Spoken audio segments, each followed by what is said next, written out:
Rock and Joe. Rock and Joe. Rock and Joe. Rock and Joe. Rock and Joe. Hey everybody, welcome to another episode of the Rock and Jouv Show. Welcome back, everybody. It's been a hot minute, but we're here with some content today.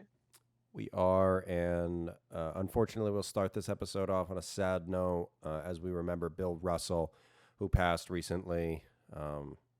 12-time All-Star, 11-time NBA champ, 8-time in a row, 11-time All-NBA, All-Defensive team. Really just, on top of being one of the best basketball players in history, just one of the best people around the game in history as well. I mean, he does so much off the court. Yep.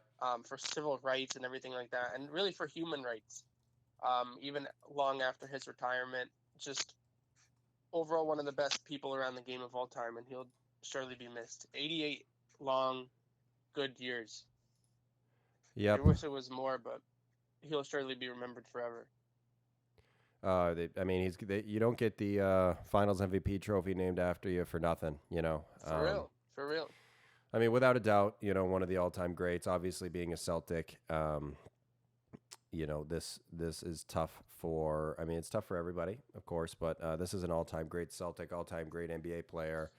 Yeah, that's your guy, dude. That's your guy. Yeah, I mean, it's you know, he's one of the last guys from that era, you know, from the beginning of basketball. Dude, I mean, he was playing in the 50s, you know, 57 he was playing to in the 50s, and he was dominating in the 50s. Yeah. Dominated the 50s, the late 50s, dominated the 60s. Yeah, absolutely. And finally, other teams had a couple of talented. They were able to catch up with him. He dominated literally over an entire decade of basketball. Yeah, I mean, he is, you know, basically the reason that the Celtics, until very recently, were the number one in titles. You know, having 17 titles. The Lakers just caught up, but I mean, still tied. Yep, still tied. So, yeah, I mean, that is an NBA legend we say goodbye to, but definitely not forgotten. So, absolutely, never. But moving on here today, to what we'd like to do today is, you know, look ahead to the NBA season. You know, obviously a lot of trades have been going on, but the NBA has been pretty stagnant as of late. So yeah, what we'd like to do here is go over a few teams that we think are maybe one move away from taking that next jump, whether it may be a playoff jump, it may be a, you know, second round playoff jump, or maybe even be a finals jump. Who knows? But we're going to start over here in the West, and we're going to start with you, Al. So what is one team? Maybe it's a signing, maybe it's a trade, maybe it's a decision, maybe it's giving somebody more minutes. Yeah. Coaching change. It could be a little of both too. Whatever it may be. But what is one team that you think needs to make a move? Yeah, so I mean, obviously everything's kind of come to a crawl in the NBA with a bunch of trade rumors and nothing actually happening. But the team that really intrigues me is the Dallas Mavericks. Mm-hmm. They have one of the best players in basketball, obviously, in Luka Doncic, and not only that, he's 23 years old and is on like a potentially historic pace with what he's already accomplished. And to me, every year they kind of just put a lackluster roster around him. I mean, this year it was Luka, Jalen Brunson, and kind of just a bunch of role players. They traded Porzingis, and it was literally just the rest of the team was role players. The year before, it was like him, Porzingis, Brunson wasn't as good yet, and then like Tim Hardaway Jr. was like their other guy. And then the year before, like it's just a pattern. So they got Christian Wood. First off, there's rumors that Jason Kidd's bringing him off the bench. That's ridiculous. That's Let's what grow you up. want to hear. Not what you want to hear. No, we're gonna have to grow up here. He's gonna be slotted at the power forward, right? So the roster we're currently looking at, you got Luka, Dinwiddie, Christian Wood, Dorian Finney-Smith, Reggie Bullock, JaVale McGee. They just signed. Those are kind of your Spencer Dinwiddie and still Tim Hardaway Jr. Those are kind of like your guys that you're like, all right, these could be guys that could be in the starting lineup. I think for me, you go Luka, you go Reggie Bullock, Finney-Smith, Christian Wood and JaVale, since you said they want to start him at the 5. But let's be honest here. Are you really scared of that team outside Luka Doncic? No. So I say right now one of the last best free agents that are available is he's restricted, but Colin Sexton. Mm-hmm. Definitely a weird player. Like he put up in his third year, put up 24 points a game. I think it was like 4 assists, like 4 rebounds, and I think 38% from 3. And then last year he had the meniscus tear. He had surgery, and that was kind of about it. And the team, under the leadership of Garland, definitely took a jump in the right direction. Made the play-in game, ultimately lost in both, but definitely a step in the right direction. And it kind of looks like they might just be like, all right, we did this well without Colin Sexton. That means we can kind of get some assets for him and move on. So if I say Dallas should try to sign him, he might not be as expensive as he would have been maybe the year before, just coming off an injury as well. But if you could sign him for like even 15 million, like 15 to 20 million, and then ship out some salary and maybe a future first to get him, he's also only 23 years old as well. Mm. So now you have a future backcourt of Doncic and Sexton. Doncic is kind of like, how do you put it? He's not the most athletic guy. He's not the fastest guy, but he picks his spots and like he absolutely controls the floor. He controls the pace of the game. And then you have Colin Sexton, who's fast as hell. He's like one of the fastest players in the league. Also a bucket getter on the perimeter. He's a 3-level scorer. I would say Luka Doncic is a good 3-level scorer as well. So you kind of have 2 of those guys, and that's your backcourt going forward. Not the greatest defensively, but I mean, it kind of just is what it is. You have that. You have Luka, Colin Sexton, Christian Wood as kind of your de facto big 3. That's really not too trash at all. And then if you really want to keep going, I think you hit up the Indiana Pacers, who are absolutely on the cusp of tanking. They have Miles Turner if you wanted to go with a little Christian Wood, Miles Turner in backcourt, and send JaVale to the bench. They have Buddy Hield, who, for better or for worse, he can't really guard a fly on defense, but one of the best shooters in the NBA over the past 5 years. Like every year, he's always up at the top of the ranks of 3-pointers made. And right now, he's just wasting away in the Pacers. Like obviously, he's not going to be a part of their future plans. And at the same time, he could probably give him around at least 18 points a game if he's going to get the ball a lot. Take touches away from Halliburton, Mathurin, Duarte, and overall raise the floor of that team. So I feel like he makes sense to get shipped out as well. So if you can get him and then maybe make him your 6th man, you have him, Dinwiddie coming off the bench, and move off of some of those other contracts that you have.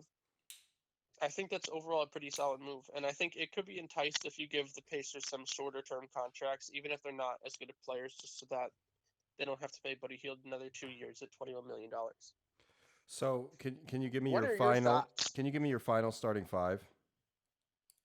So my final starting 5, I'm going Luka, Sexton, Finney Smith, Christian Wood, and JaVale, and then your 6th man is Buddy Hield. Okay. That's not, yeah. I mean, that definitely helps the team. That's a shit ton to acquire. Is all I'm going to say. It is. It is. So it I was think really just the supposed to be fact- one move, and you've essentially redone the team. Oh, my bad, man. Yeah. I was trying to do. I was No, trying to here's go the thing. for 2 moves. Yeah, If you the want thing to is, throw in 2 moves for no, your, because that's cheap. I mean, you are the one that came up with this, and you said it was going to be one move. So I've been doing one move here. damn, I wasn't trying to do a Ronnie 2K. You only get one. I threw Everybody a little, gets one. I think I said a little bit of both. Everybody gets one. All right. So if I get If you had if to I pick gotta one of those moves, who's more important, Sexton or? you got to get Colin Sexton, bro, because he's 24 years old, and he'll be a instant starter. And Buddy Hield is 29 years old, and he'll be a super role player. Yeah. Yeah, I mean, because at the end of the day, if you're trying to get bench pieces, you're getting greedy. You know what I mean? No, that's fair. I mean, Hield is a good ass player. Like he could start on plenty of teams, but just in terms of what Dallas is trying to do, you don't. And he could even slot at the 3, but you also want to play a little bit of defense. And where does that bring DFS Dallas? is an elite defender. Where does that bring Dallas? They obviously were defeated in the Western Conference Finals last year.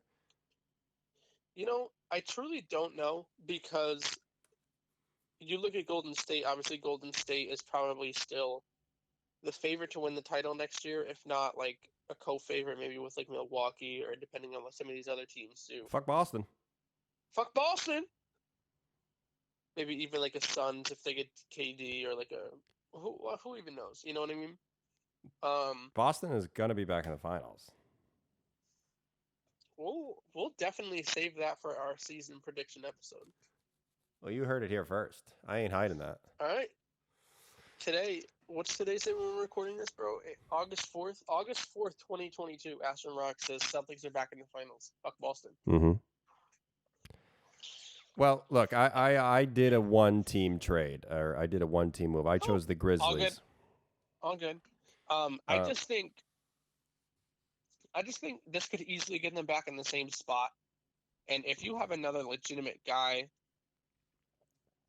like you don't have the other ball handler right now. Like Spencer Dinwiddie's fine, but you had him last year, dude. At the You end of the can't day, not replace Brunson. my main quarrel with that is that Luka is the only ball handler on that team. You know what I mean? He just needs the ball in his hand to succeed. I know he's a good catch and shoot guy, but he really isn't off the dribble. He's got to create. I think Colin Sexton is a little too big of a fish for that pond. I think he's a point guard, and I think he's a good player. I don't see it personally working, but I respect your thoughts on it. I think at this point they have to swing for something, because if they keep giving mediocrity, then all of a sudden I think if you're they gonna start hearing really rumblings, bro. I think if they really kind of let Christian Wood off the leash, I don't think that's a bad move. No, me neither. I think Christian Wood's a great player. Like he has the tools that he could be like a top 40 level player. Yeah, I think that could be the Porzingis that they were missing out on. Cool. I don't know. So ultimately, I would say, respectfully, that I'm going to disagree, but that's why we're here. You just respectfully, you can go fuck yourself.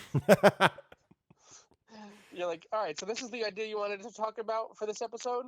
It sucked. And you botched it, and you're canceled. I'll cancel your ass. All right, bitch, let's hear what you got for the fucking... Well, I can't hear you because I've muted your Grizzlies. microphone for the rest of the episode. Oh, boy, is this PTI? No, not the other one. Around the Horn? Yeah. So I went ahead and made a trade for the Memphis Grizzlies. The Grizzlies have always been one of my favorite teams. Marc Gasol, grit and grind. I loved that. And now, obviously, being a resident of Tennessee, love them just the same. You know what I mean? There are just some teams out there that you just love. So I want to see this team succeed. So I kind of made a little gutsy trade here. They were obviously the second seed last year, ended up with 56 wins. Not bad. 8 games behind first. And still 3 games ahead of the Warriors. But I thought, what does this team really need? It's kind of got that more evolved Thunder feel, where it's a lot of guys that can step up and do a great job, and that's awesome. But I want to see less people with the ball in their hands. I want more people to have accountability in that way. So what I've done is, I've made a trade here. I have traded Zaire Williams, Dylan Brooks, and Steven Adams. So that's a very respectable haul. It's a decent little chunk of change, and I've traded them, and maybe there are picks involved in this, but I've essentially traded them for what's his name? Paul George. Oh, shit. Paul George. And here's why. I think that, like I said, they need kind of less cooks in the kitchen. They need less people to be involved. And I think that Jaw's so explosive that I think that they don't need another really ball handler. And I don't think that Paul George takes that away, Paul George averaged about, let's say, 24 points last season on 31 games, shorter stretch, obviously, you know, with the injury and everything. And I mean, the Clippers were kind of a mess last year. But if you look at Desmond Bain, I'm sorry, who did I say was getting rid of? Steven Adams, Dylan Brooks, and Zaire Williams. I mean, those guys together, Desmond Bain gives you 18, Steven Adams gives you 7, and Zaire Williams gives you 8. And you're going to miss that, essentially you are. But what that's doing to me is taking the ball out of two of those young guys' hands and kind of buying yourself a star. And I think Paul George is kind of on the cheap right now. I think that, you know, a couple of years ago, people wouldn't even have looked at that for Paul George. But I think that that's a possibility. You know what I mean? Dylan Brooks has 1 year left on his contract.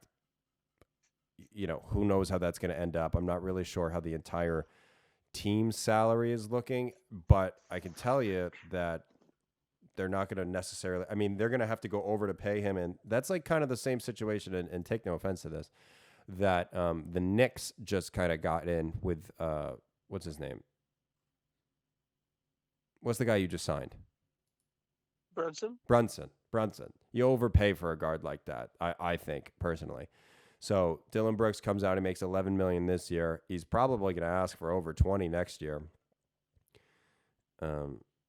As it sits, you're already paying Steven Adams 17, Tyus Jones 15. Jaw's going to need that money eventually. But I think you can kind of move Dylan Brooks, Zaire Williams, and Steven Adams. Two of those guys are on the last year of their deal. You kind of put Zaire Williams. That's the one that you really don't want to let go of. He's got 3 years left, about 3.5 years left on that deal. But I don't know. I think that you bring in that next level player and it gets you to the next level. And I would say the next level for them is, I mean, they obviously beat the Timberwolves last year, but it's going to be winning an additional playoff series. You know, they finished second in the Western Conference last year. They beat the Wolves, and then they lost 2-4 against Golden State. But I'd say winning a semifinals. I think you get closer by winning, by beating Paul George, by getting Paul George. What do you think?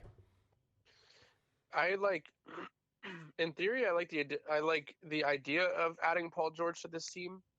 I just think, I think if they did that trade, it would have to at least include Jaren Jackson Jr. Or like a shit ton of picks, because That's the thing, and I'm willing to get rid of picks.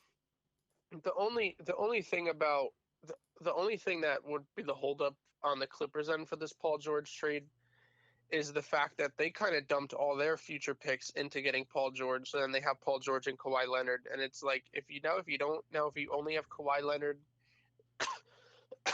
they're kind of like in the same scenario as the Nets are about to be in, where they don't even have their own picks to set up their rebuild. Right. And they kind of just completely sold out to get these star players to try to be like a relevant franchise that way. And I mean, it's definitely two different scenarios, because like Paul George and Kawhi still want to play in LA, and Kyrie and KD are absolutely nothing short of checked out, and their third star already got shipped out of Brooklyn. But I just think it would be super tough to sell a Paul George trade on the Clippers, because then it makes them, the odds of them being a title contender without Paul George is definitely way less. Like, say whatever you will about his game. I'm still a big fan of Paul George. I think he's great. Just because he had a shitty bubble doesn't mean that he's a shitty player. You know what I mean? No, and I'm with all that thought, and you're right. I personally, I mean, we've never really seen Paul George and Kawhi have success together, and I still think that this is a roster built. I mean, they obviously committed when they got Norman Powell. This is still a roster built to make a finals run. They just added Paul George, which is great. Totally forgot about. Yeah. But that's something. I mean, you go all the way down. You got Rodney Hood down here. You got, they re-signed Zubac. You still have Nicholas Batum. I still think that this is a roster to make a run. But I think you can do that by kind of beefing up. I mean, these are all old guys. I think you could do this by beefing up, putting in Zaire Williams, who was already kind of proven, Dylan Brooks, who's definitely proven, and Steven Adams gives you some real presence at that center position as opposed to Zubac. And I do like Steven Adams. I still think he's a very effective player. No, I think Adams certainly showed that he still has a lot of value from his time in Memphis last year. I just think if you trade Paul George, then Kawhi is in like a Luka Doncic type roster, where. But I think Kawhi is that kind of player that can pull that off. I mean, he can pull it off, but if you look at the Rockets, I mean, the Raptors, they still had Kyle Lowry, like before he was all the way washed up. They had Pascal Siakam, who was like a rising up player. They traded for Marc Gasol. They had OG Anunoby missed that finals run, but they had Norman Powell. Oh, Fred VanVleet. Fred VanVleet was there. Like he had like a legitimate roster of guys around him, and then now.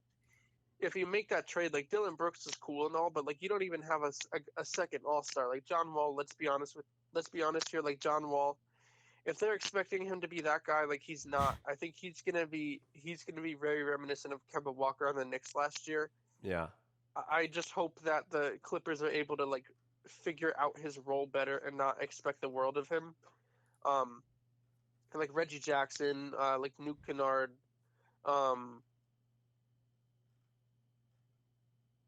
Covington, like they have great role players and everything there. I just think if you trade Paul George, like it could help because then if Kawhi leaves, then at least you have another team's picks and everything like that, and like you can start your own rebuild. Like Zahir Williams could be a guy with high upside, and like Dylan Brooks is cool, but I think then you put yourself in a Luka Doncic scenario where Kawhi is the absolute only guy there, and teams could just double team him every possession, and the Clippers will win like maybe like 45 games and maybe a playoff series at most if they get a favorable matchup, and then that's about it. Yeah, I hear you. But for the Grizzlies, if they can make it happen, I think that would be a great move. They could even look at like another, like a player of a similar stature. Maybe I'm just trying to think about who else is like that who could be available. Like a wing player like that. I was trying to hold on to Jaren Jackson. I'd like that to be the duo. No, exactly. Is Ja and Jaren. That's like me right now. I'm like thinking obviously all the time about different Donovan Mitchell trades. It's like you want to hold on to as many guys as you can so you can build a legitimate team, and whatever other picks you have to throw in or something like that, fine by me. Like pick swaps, cool. Have a nice day. You know what I mean? Yeah. Because ultimately you're trying to build a team. You're not trying to like keep assets just in case. Right. And then while making your team much worse, while also still getting rid of guys who are assets. Who else could be in addition like that? Because I feel like a high level wing could take that team to the next level. Because Dylan Brooks and Desmond Bane, I like those two players a lot, but a lot of them rely on Ja Morant's gravity. Obviously, he's one of the craziest talents that we've seen come out of college in a while. Like the fastest player in the league, like great passer, like not the greatest shooter, but like you have to still guard him and just what he's able to do with the ball. I'm going to go with, not for nothing, but I'm going to say Colin Sexton. I think that's a legitimate possibility. Dude, if they got Colin Sexton, and I think it's because he already worked so well with Darius Garland, and I don't see Ja as one of those ball dominant player. I mean, he's ball dominant, of course. Every major star is, but he is ball dominant. But I think almost you kind of have like a second ball handler. Like you don't ask too much of Tyus Jones this year, and you kind of have like a second ball handler, so Ja doesn't have to do too much. I mean, Sexton. I don't know. Him and Garland kind of mixed results. I mean, they made it to the play-in, and I mean, obviously that was when Sexton didn't play this year. He didn't play at all. Like, dude, I was at the game when he tore his meniscus, and that was probably November. Wow, I would say maybe early. late November. I thought he played more December. than that. Maybe early December. I forget.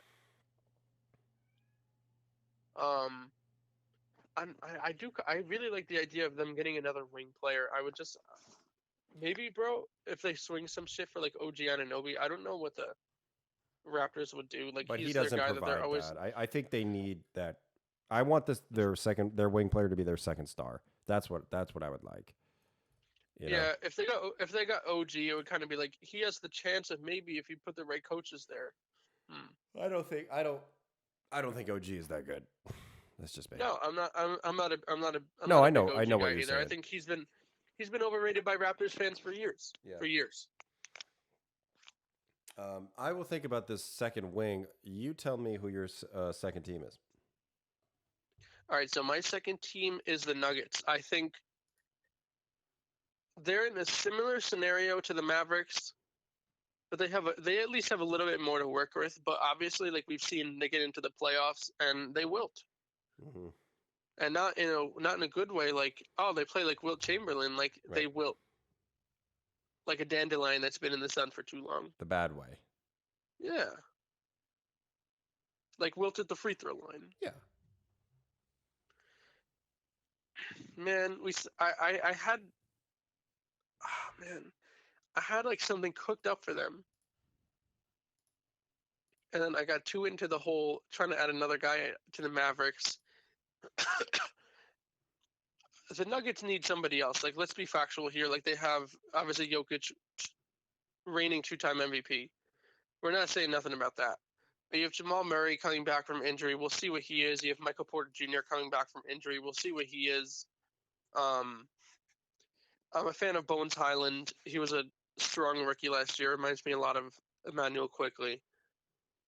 Um, you have Aaron Gordon, who he's fine. He doesn't really move me, but like I don't know if you consolidate some of your assets and try to go big for a second star. But Mm-hmm. if you're like, you know what, I'm not really trying to do that right now, and you want to hold on to Murray, you want to hold on to Michael Porter Jr. It might be kind of controversial, and I've never really thought about it. But you kind of help out the Sixers a little bit, and you take the Tobias Harris contract off of their hands. Okay. I feel like they've been misusing him for years. They kind of just use him like Blazers or Lakers mellow, and they call it a day. And I don't know what you're expecting out of Michael Porter Jr. He was absolutely awful this year, and then he got injured, and he's just had way too many injury concerns, so you don't know what to expect from him, right? You have Jamal Murray. You're not trying to trade Jamal Murray. You trade away Aaron Gordon, who I think could fit that Philly team better because with James Harden, Joel Embiid, now instead you add a power forward who's a vertical spacer. He's like a pretty good defender. Tobias Harris is a very weird fit over there. You trade away Contavious Caldwell-Pope, who immediately slots in as a role player. And between those two guys, that's about $33 million in salary, and Tobias Harris currently makes 37. So however else, maybe you got to trade away like no, they don't even have Campazzo anymore. But however else you make that shit work, I feel like now all of a sudden you're looking at a starting five where you got Jamal Murray coming back from injury. If you want to throw Bones Highland in there at the 2, that's cool.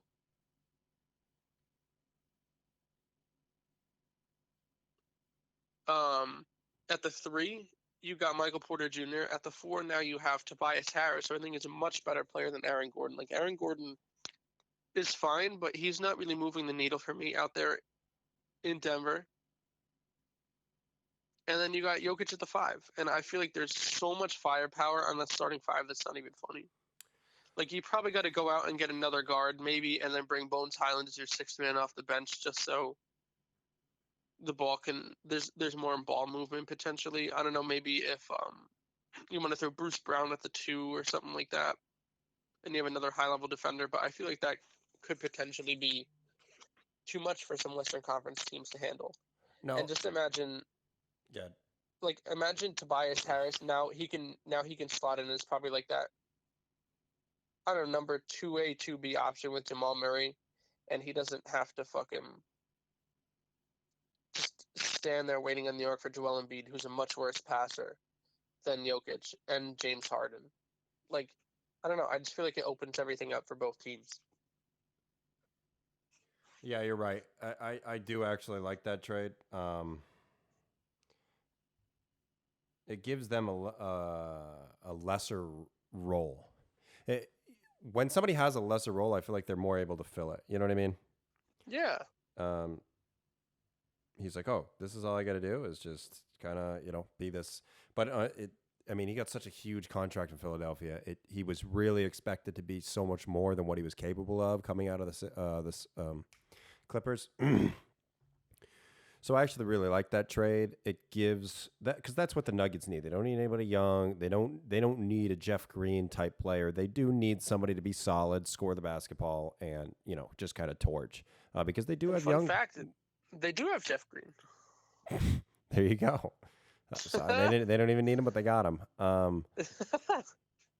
Yeah, there is a lot of fat on this roster, but I think that is probably the missing piece. I see a DeAndre Jordan here. Yeah, dude. This is a team that's making a finals run this year.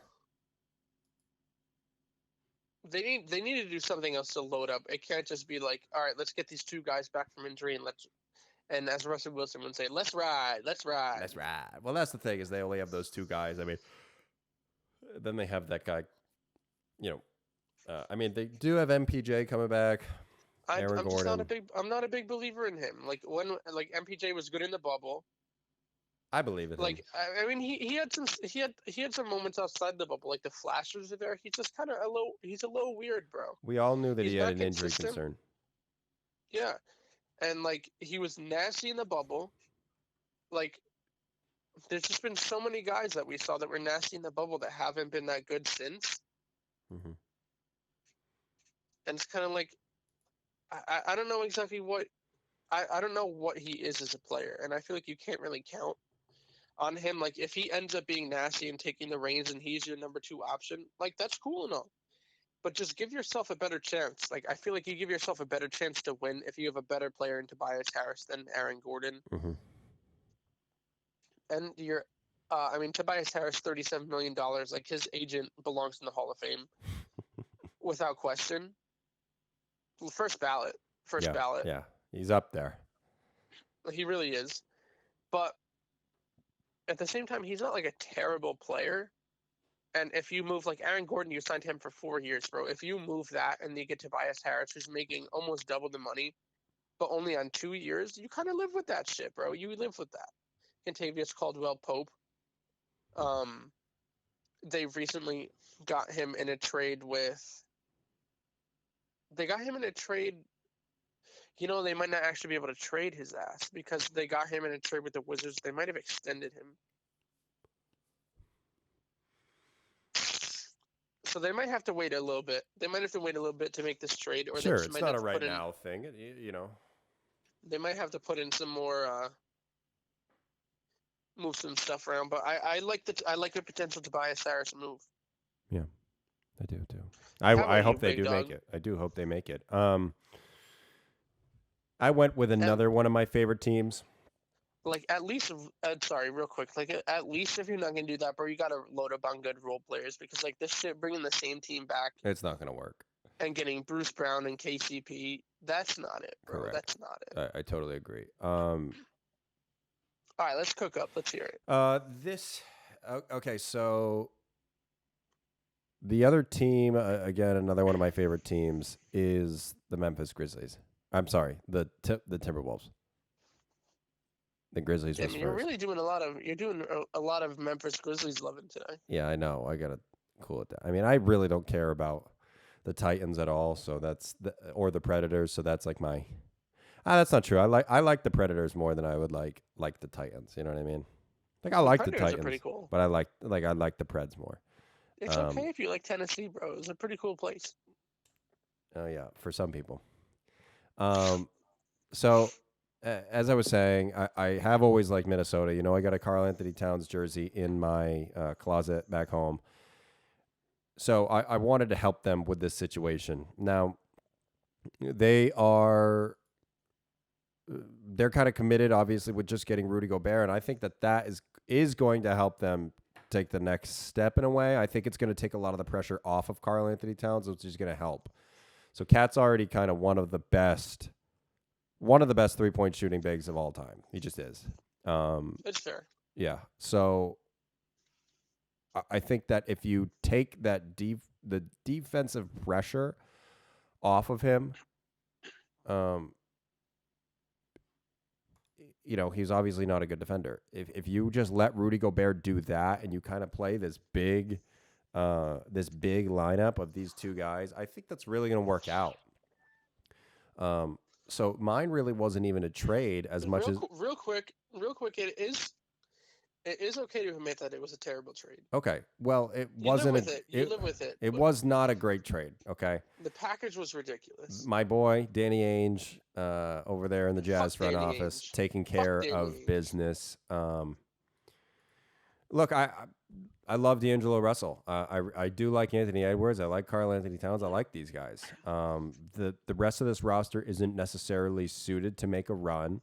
But the top that is pretty heavy, it looks pretty good. Anthony, your starting roster or your starting lineup is Russell, maybe Edwards in there. The 1 and 2 are kind of weak, but the 3, you can slot Anthony. Edwards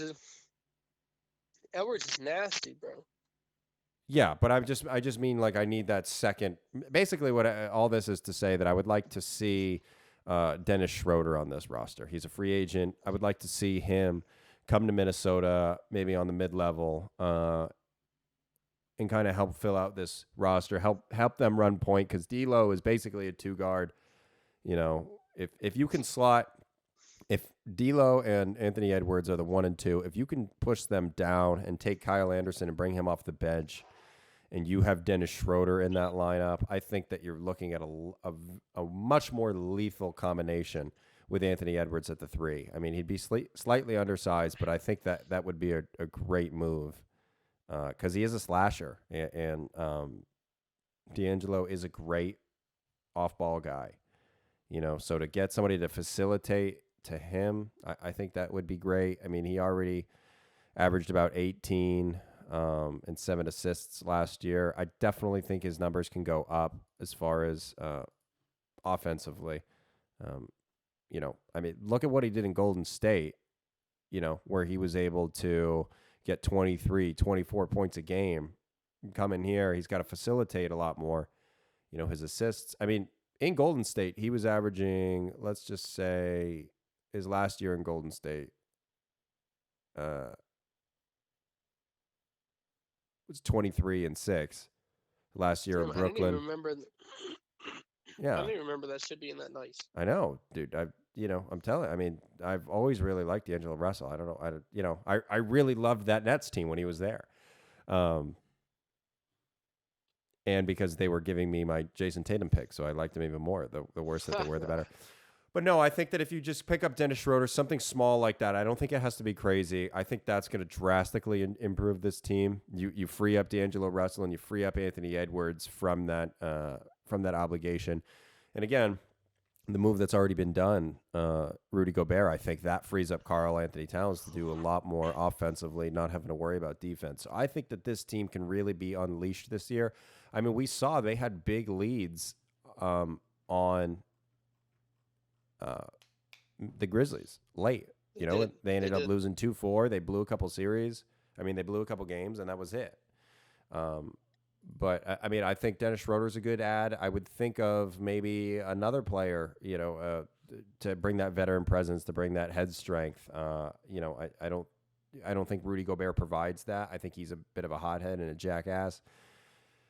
So to find that other player that maybe could come in, an Al Horford type player, but dude, there are plenty of them on the open market. I would even suggest going out and getting LaMarcus Aldridge. LaMarcus Aldridge is out there. Dude, Aldridge would be a great pickup. Yeah. Blake Griffin's still available. Just players like that. Let's calm down. Well, just somebody to come in and be more of a. Blake Griffin is also kind of a jackass, but LaMarcus Aldridge is my final answer. LaMarcus Aldridge and Dennis Schroeder, and I think that this team can make it past the first round of the playoffs. I definitely think that. Yeah, I like that. I think Schroeder would be a solid pick. But I just say to use him as like a backup point guard. I don't think he's obviously not like a world moving acquisition or anything like that. No, but when he was Edwards at here the in three. Boston, I mean, he was effective. You know what I mean? He was effective for exactly what I would like him to see done for D'Angelo Russell, which is he was able to free up Marcus Smart. You know what I mean? He was able to facilitate, get his own points, and he ended up sucking towards the end. But He was mid. He was mid. he was mid. But this team is kind of mid, so they could use. I feel like I would rather just start Jaden McDaniels at the three. He's like a little oversized. You kind of just you're like, fuck it, we're rocking this big team. He's a great defender, but then No I scoring do like the there, Schroeder. though. I like the, but I mean, you already have Edwards. You have Edwards, Russell, and Towns. I mean, that scoring enough goes crazy. And Jaden Yeah. McDaniels, I mean, he's definitely improving. Like I've always been high on him as a prospect, and I think he's a guy that he could kind of, I don't know, him slotting in at the starting lineup is kind of like the Bulls slotting in Patrick Williams last year. Like you just get this nice little versatile guy, plays defense and can give you like a little, like a lot of athleticism, like a little boost. I feel like that's kind of like that. I would like that Schroeder pickup as like a backup point guard though. I mean, right now the backup point is Jordan McLaughlin, and like he's fine. Like I'm not dragging him or anything like that, but I agree that you kind of need to bring in somebody with that experience Mm-hmm. that can really, like you said, like bring that team to the next level. Because if you're gonna have a mediocre bench, like when you have such a big starting five like that, like you'll have a mediocre bench. It is what it is. Yeah. Like you at least bring in a guy in the mid level that's not like crazy money, who has upside and who's filled that role before. So I fuck with that, and I fuck with LaMarcus Aldridge. I think he'd be a great pickup, and then your bigs off the bench are him and Nas Reed. I feel like that's great. Yeah. That would be great. Well, those are our teams. That we anticipate seeing a change. I think my favorite was probably the Tobias Harris one that you made. I really liked that. I'm glad you did, because I'll be honest with you, I was going through a couple different moves, and I was like, hey, you know what? Fuck it. Let's throw this Tobias Harris one out here. I didn't really think about it too much. I was kind of just like, I don't know. I just like the fit. I like the fit. I like him going back out to the Western Conference where he was nice. Yeah. Well, that's the key, isn't it? Is to not think about it. No, that's probably why the one was so successful. You just kind of throw these ideas out there, and either it's great, or we pause the episode and we re-record that bit. Okay, that's behind the curtain stuff. Well, anyway, thank you everybody for listening. Appreciate you. Hopefully we got some more. always. Hopefully we got some more news to talk about. I mean, we've been waiting. We've been waiting. We haven't really talked too much about. We haven't really gotten to talk about like Donovan Mitchell to the Knicks, like that possibility, or Malcolm Brogdon. I think what that move does. Right, and I'd like to dedicate a chunk of time to go over both of our teams' off season in the near future. But it's like right now there's no news, bro. The Knicks aren't even. The Knicks and Jazz are doing this thing like, I don't want to talk to you. You can come back when you have a real offer. And both teams are just doing that shit right now. And I mean, Celtics being in the mix for Kevin Durant is something that I've been following very, very intently. Seems like talks have cooled down, but I mean that's still. And it's like they drop that, and then they're like, okay, we put that onto the stove, like whatever. Yeah, let it simmer. The stove is hot. Yeah, we let it simmer. And then we're just gonna forget it existed. Yep. That's kind of like where we're at right now. It's all bark, no bite with these NBA rumors. Right. Nothing's coming to fruition. So once we have that, we'll be pumping out. We'll be pumping out content that we don't need to be out here manufacturing ourselves. Yeah, we'll be pumping. So I don't know. I don't know which one of those dominoes will be the next one to fall, but I'm excited at that prospect. So. Thank you, everybody, for listening, and hopefully you will hear from us soon. Yeah, absolutely. Take care, everybody. All right, take care. Rock and Joe. Rock and Joe. Rock and Joe. Rock and Joe. Rock and Joe.